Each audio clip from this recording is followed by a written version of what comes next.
Published 14:34 Eastern Standard Time, the 7th of March 2018. Updated 20:01 Eastern Standard Time, the 7th of March 2018. The pressure on Team Sky intensified when the most powerful man in cycling demanded an investigation into the doping allegations that have been leveled against them.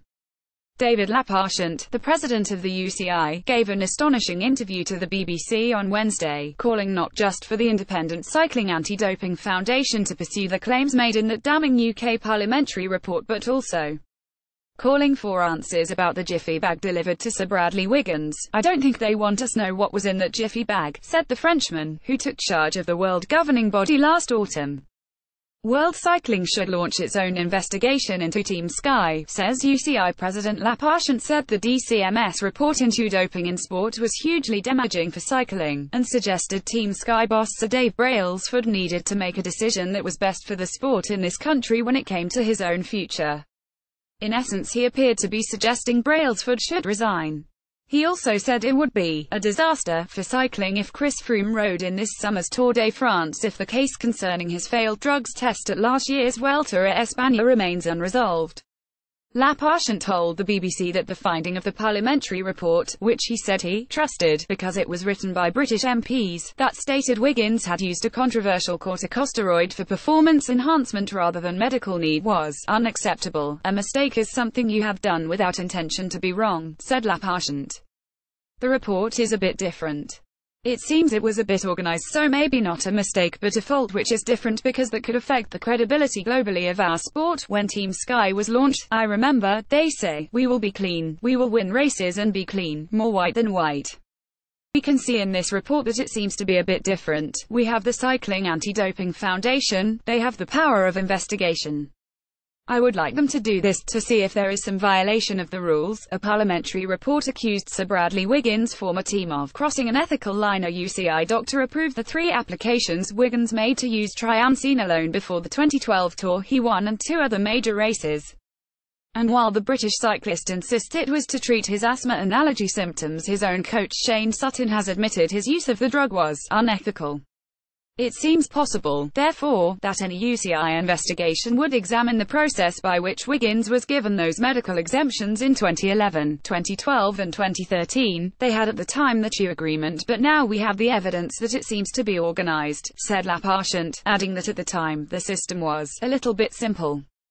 By that he probably means only one UCI doctor was required to approve the certificates, compared to today when a panel of doctors reviews each case.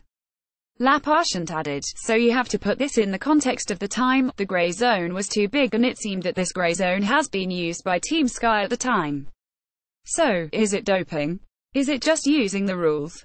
That is why the MP's report just says they were not breaching the rules." On Tuesday, Sutton told Sky Sports that it was time for Wiggins and former Team Sky Dr. Richard Freeman to tell the truth. Government committee said Team Sky used drugs to enhance performance in events. Lappartient responded to that by saying, "I think we need to know more about all these stories. There are still some grey zones, even in this report." I saw that Shane Sutton asked Wiggins to tell the truth. "So what does that mean?" Asked if he agreed with the MPs that Team Sky had crossed the ethical line, Lappartient replied, "It's in the report.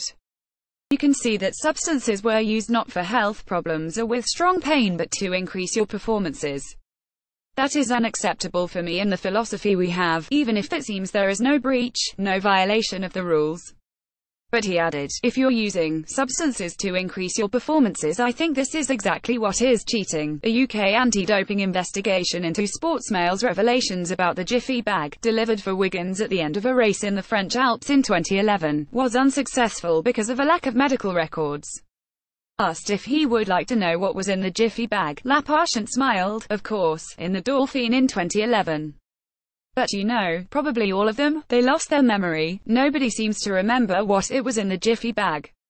They lost everything. It's probably because they don't want to know, or don't want to say, what's in the jiffy bag." David Lappartient said UCI should follow-up report, to see if there is some violation on Froome. He said, "It would be a disaster for the image of cycling, even if on a legal point of view he has a right to ride. For the image of our sport that could be a disaster." It would have been better for him not to ride. Asked if Brailsford should resign, he replied, "I think he has to take the best decision for cycling in Great Britain. I saw all the statements on this in Great Britain that damaged Team Sky, damaged cycling, and we know how strong cycling is. I'm just thinking about the millions of fans riding their bikes, enjoying cycling. I don't want them to go away from our sport." A Team Sky statement said, "Team Sky is happy to cooperate with any investigation by the UCI and we would welcome further scrutiny of the Select Committee's report. While we have acknowledged past failings, we strongly deny the very serious new allegations about the use of medication to enhance performance," as does Bradley Wiggins. The team's present leader Chris Froome, four-time Tour champion, is also under doping cloud.